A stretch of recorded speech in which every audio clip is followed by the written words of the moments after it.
Namaste.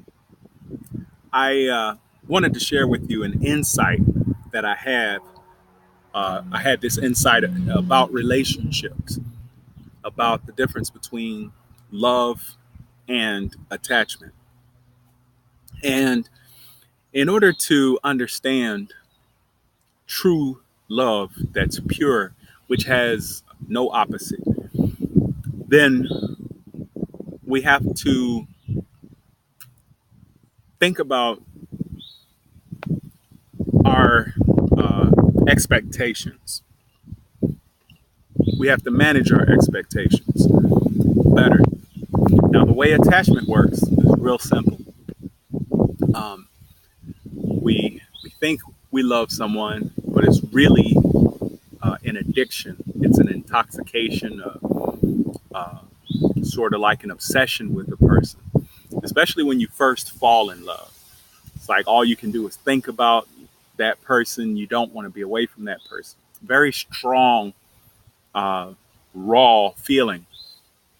And then when that person doesn't meet your expectations or they do something contrary to what you want them to do, then that so-called love, which is actually attachment, is flipped and it turns into suffering. And through the suffering, we lash out, we retaliate in some kind of way. So again, we have this cyclical effect, which is the wheel of samsara, where we have birth, suffering, death, and rebirth. And that cycle just continues. And that's how attachment works. Now, love operates on a different level. And in order to get into that whole uh, thought process and insight that I had when contemplating this, I want you to think about something. Because this was sort of my train of thought. If you were planning to have a barbecue outside or something like that, and the day you planned the barbecue, it just happened to rain, would you get angry with the rain? Now, some people have a level of consciousness where they would actually get angry and say, "Oh, why is it raining? It shouldn't be raining. I'm supposed to have a barbecue today. Why is it raining?" They're operating on their level of consciousness. If you're watching this video, you probably aren't one of those people. You probably have enough presence inside of you where you can say, "Okay, it's raining. Looks like I'm not going to be able to barbecue today." Or you say, maybe it'll stop raining at some point. But you're operating at a level of consciousness that you're not uh, triggered by the fact that it is raining. That's what happens sometimes with the weather. All right. So let's take it to another level. Let's say you're holding a baby, an infant, and um, let's say that infant throws up on you. It's a new shirt that you have, and that infant throws up on your new shirt. Would you get angry with the infant? You say, "Oh, the infant threw up on me. I can't believe this. Take the baby back. I really don't like kids anyway." Now, again, if you're watching this video, you're probably not one of those people that would be so emotionally charged by an infant throwing up on you. There's probably enough presence not to go there.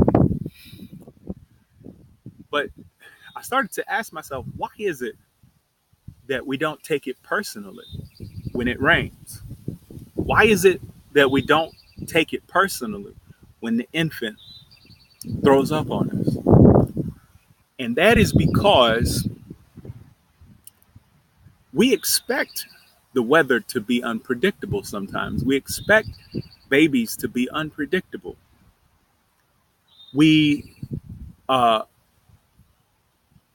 understand, hey, this is how babies operate. This is how weather operates. So then I thought, how could we apply that same understanding to our relationships with the people that we care about? And here's how. We have a certain knowledge of the people around us, whether it's a husband, a wife, a boyfriend, a girlfriend, a friend, a coworker, a family member. We've been around them for, some time. We know what motivates them. We know what inspires them. We know their weaknesses. We know their strengths. We know their habits. We have a broad spectrum of understanding of these people that's in our lives. And so here's the first step. The first step is to never expect from someone anything different than what they have shown you in the past. It goes back to the story of the snake and the Indian. And, the snake needs some help, and, he's dying, and he asks the Indian for help, and the Indian picks up the snake, and he tries to take him somewhere he can get some help, and the snake bites him. And the Indian says to the snake, why'd you bite me? And the snake said, because I'm a snake. That's what I do. Some people tell the story with a scorpion and a frog, where the scorpion needs help across a lake, and the frog's there, and the frog can help him out. And the scorpion said, hey, please help me out. And the frog said no, and he's reluctant at first, but the scorpion convinces the frog to take him across the water. And as they're midway through the water, scorpion stings the frog, and they're both going down. They're both going to die. And the frog says, you said you weren't going to sting me. Why'd you do that? And the scorpion says, because I'm a scorpion. So here's the thing. Expect people to do what they have done. We have a habit of pretending we don't know what people are going to do. But just like we can predict the weather, we can predict to a certain extent what people will and won't do. And we need to calibrate our expectations based on what they've done in the past. If your significant other hasn't sent you flowers on your birthday in the past, don't get upset if he doesn't send you flowers on your birthday. If your significant other doesn't compliment you on a new haircut or a new hairdo, don't expect them to do it when you get your haircut again. If you do, what you're doing is you're setting yourself up for disappointment time and time again. And that creates that dynamic of attachment and suffering. So the first takeaway is we adjust our expectations based on our history with the people in our lives. On an even higher level, because we do this spiritual journey, it's a process. It's gradual, line upon line, precept upon precept. I think the higher level, based on my insight and focus on this subject, is to have no expectations at all. To get to a point where we don't expect anything. And that way, if you get home from work, you've worked 12 hour shift like I do, and you get home from work and dinner's on the table, you can be grateful. Oh, great. Dinner's on the table. Thank you. But now if you finish your 12-hour shift and you're driving home and you're thinking, oh man, I can't wait to get home and have some dinner. I wonder what she made for dinner. And you get home and there's no dinner. Then you're going to get upset. You say, why? What's she been doing all day? How come there's no dinner? What can she possibly? And all these thoughts, the ego, the mind associations, gonna start coming in because you had expectations. So the first step is to regulate or calibrate your expectations based on what you know about that person. And then if they do something, or if your expectation is too high based on history, drop it down. And that way you don't set yourself up for disappointment. And also, once you master that, the next step is to develop having no expectations at all.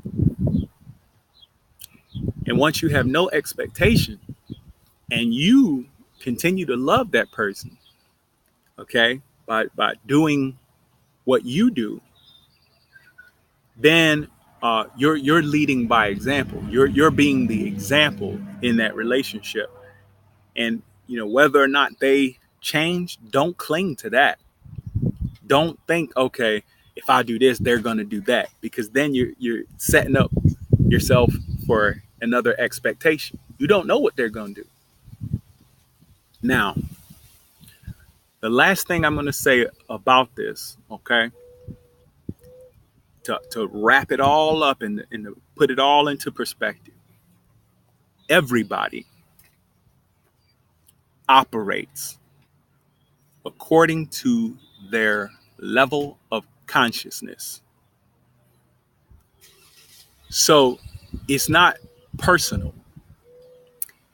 When somebody at work gets offended because of, you know, because you